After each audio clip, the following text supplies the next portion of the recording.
दोस्तों मैं आपको बताना चाहूंगा कि नेपोटिज्म के बादशाह, माल गैंग के सरबराह और सेक्स के भूखे करण जौहर की एक और फिल्म जल्दी ही रिलीज होने वाली है जिसका नाम है लाइगर। और फिल्म के ट्रेलर में लाइगर का मतलब बताया गया है दो बाप की औलाद। और यह कहावत तो मशहूर है, रोजाना की आम बोलचाल में इसको यूज किया जाता है कि दो बाप की औलाद है तो जा और एक बाप की औलाद है तो रिप्लाई कर। तो जब फिल्म का हीरो ही दो बाप की औलाद है तो फिर वो कामयाब कैसे होगा? खैर आज इस वीडियो में यह समझने की कोशिश करेंगे कि करण जौहर क्या क्या पैतरेबाजी कर रहा है इस फिल्म को हिट करने के लिए। लेकिन अगर आपने अब तक चैनल सब्सक्राइब नहीं किया तो कर लो और घंटी नहीं दबाई तो दबा दो यार। और अगर आप वीडियो देखेंगे तो लाइक करना बिल्कुल मत भूलना। मैंने इस फिल्म का भी ट्विटर पर वैसे ही सर्वे किया जैसे मैं हमेशा सभी फिल्मों का करता हूं और मैंने पब्लिक से पूछा कि भाई आप इस फिल्म को थिएटर में देखेंगे या नहीं देखेंगे। सिर्फ 28% लोगों ने कहा कि हां भाई हम इस फिल्म को थिएटर में देखेंगे और 72% लोगों ने कहा कि हम क्या बावले हो गए हैं, हम क्या इडियट हैं जो इस फिल्म को हम थिएटर में देखने जाएंगे अपने मेहनत के पैसे खर्च करके। ये सर्वे रिजल्ट देखकर मुझे बड़ा अचंभा हुआ कि यार करण जौहर तो बेचारा इतनी मेहनत कर रहा है इस फिल्म को सुपरहिट बनाने के लिए,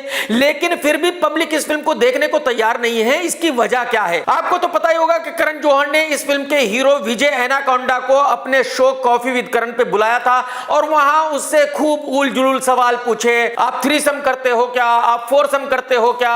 आज सुबह आपने किसके साथ सेक्स किया?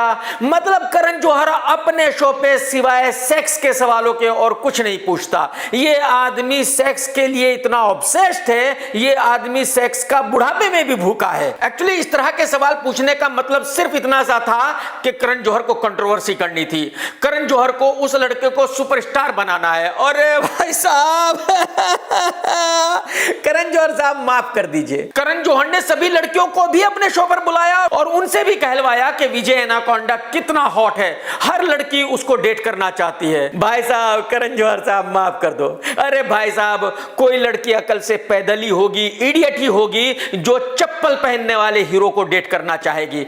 उसकी शक्ल ऐसी है भाई साहब कि उसको ऑफिस बॉय का काम भी ना मिलता अगर वो हीरो ना होता। और दोस्तों आपको तो याद ही होगा कि जब करण जौहर कार्तिक के साथ एक फिल्म कर रहा था उस वक्त करण ने कार्तिक को अपने शो पर बुलाया था और जितनी भी लड़कियां उस सीजन में शो पर आई थी उन सभी से यह कहलवाया था कि कार्तिक बहुत हॉट है, सब लड़कियों ने कार्तिक को ही डेट करनी है। बस वही सेम ट्रिक करण जौहर दोबारा यूज कर रहा है। करण भाई साहब आप ये बात मान लो, एक ट्रिक एक ही बार चलती है, दो बार नहीं चलती। दोस्त जो गोली चल चुकी वो चल चुकी, वो दोबारा नहीं चलती। जो तीर कमान से निकल गया वो निकल गया, वो वापस नहीं आता मेरे भाई। इसके बाद मैंने इस फिल्म के बारे में एक और सर्वे किया कि इस फिल्म का पहले दिन का बिजनेस कितना होगा और 57% लोगों ने कहा कि इस फिल्म का फर्स्ट डे का बिजनेस 1 करोड़ से 2 करोड़ रुपए होगा। और मैं तो हमेशा कहता हूं कि जनता की आवाज नक्कारे खुदा, जो जनता ने कह दिया भगवान भी वही करता है। भाई साहब जनता के खिलाफ तो भगवान भी नहीं जाता। तो अगर जनता ने कह दिया कि इस फिल्म का पहले दिन का बिजनेस 1 से 2 करोड़ रुपए होगा तो करण जौहर साहब वही होगा, बस खत्म। और जब मैंने सर्वे रिजल्ट में यह देखा कि 72% लोग तो इस फिल्म को देखना ही नहीं चाहते तो मैंने एक और सर्वे किया और पब्लिक से पूछा कि भाई साहब अगर आप इस फिल्म को नहीं देखना चाहते तो किसकी वजह से नहीं देखना चाहते। और 46% लोगों ने कहा कि भाई साहब हमें इस फिल्म को इसलिए नहीं देखना क्योंकि इसके निर्माता करण जौहर हैं और हम करण जौहर को हेट करते हैं। 28% लोगों ने कहा कि भाई साहब हमें इस फिल्म को इसलिए नहीं देखना क्योंकि इसमें बहुत ही टैलेंटेड लड़की अनन्या पांडे है। भाई साहब हमें उसकी फिल्म फ्री में भी नहीं देखनी, हमें तब भी नहीं देखनी अगर फ्री में टिकट मिले, पॉपकॉर्न मिले, कोल्ड ड्रिंक मिले। भाई साहब उस लड़की को हम झेल ही नहीं सकते, हमें उसकी फिल्म नहीं देखनी है, हमें माफ कर दो। और तीसरे नंबर पर रहा विजय एनाकोंडा। 20% लोगों ने कहा कि भाई साहब इस चप्पल वाले हीरो की फिल्म हमें नहीं देखनी है, हमें माफ कर दीजिए भाई साहब, हम तो फ्री में भी इसकी फिल्म नहीं देखेंगे। तो इस सर्वे रिजल्ट का मतलब यह हुआ कि इस फिल्म का सबसे बड़ा विलन करण जौहर है और इस फिल्म की दूसरी सबसे बड़ी विलन है अनन्या पांडे। बस ये दोनों मिलकर इस बात की गारंटी बन जाते हैं कि इस फिल्म का सुपर डुपर डिजास्टर होना तय है। करण जौहर साहब मैं आपको यहां यह बता दूं कि आपके शो पर आने से कोई सुपरस्टार नहीं बनता, आपके बैंड्रा में फेमस होने से कोई सुपरस्टार नहीं बनता। आप अगर बॉलीवुड की सभी लड़कियों लड़कियों से कहलवा देंगे कि वो लड़का तो बहुत हॉट है, वो तो आने वाला सुपरस्टार है, तो इस बात से कोई सुपरस्टार नहीं बनता।